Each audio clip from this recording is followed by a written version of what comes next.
যুক্তরাষ্ট্রের মধ্য পশ্চিমাঞ্চলীয় এবং দক্ষিণাঞ্চলের একাধিক রাজ্য জুড়ে বন্যা এবং টর্নেডোতে প্রাণহানি অন্তত ২২। টেনেসি এবং মিসৌরিতে ৩ জন, কেন্টাকিতে ৩ জন, এছাড়া মিসিসিপি, জর্জিয়া, ইন্ডিয়ানা ও আরকানসাসে প্রাণ গেছে বেশ কয়েকজনের।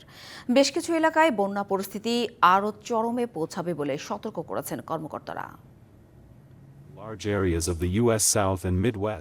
যুক্তরাষ্ট্রের মধ্য পশ্চিমাঞ্চলীয় এবং দক্ষিণাঞ্চলের একাধিক রাজ্য জুড়ে দেখা দিয়েছে বন্যা এবং টর্নেডো।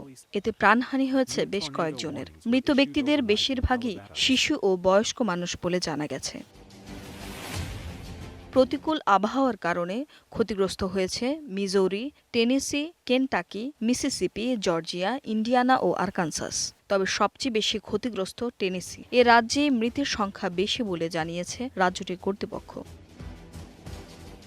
প্রতিকূল এ আবহাওয়ার কারণে বেড়ে গেছে নদীর পানি। ক্ষতিগ্রস্ত হয়েছে রাজ্যগুলোর বহু ভবন ও স্থাপনা। প্লাবিত হয়েছে রাস্তাঘাট, ভেঙে গেছে বিদ্যুতের খুঁটিও। এমন পরিস্থিতিতে বিঘ্নিত যোগাযোগ ব্যবস্থাও।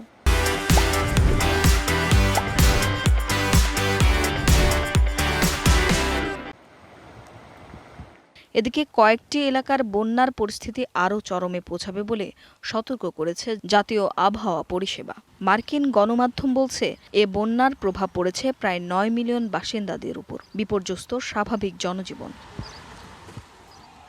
অনেক এলাকায় পানি কমতে আরও সপ্তাহের মতো সময় লাগবে বলে জানিয়েছে ন্যাশনাল ওয়েদার সার্ভিস।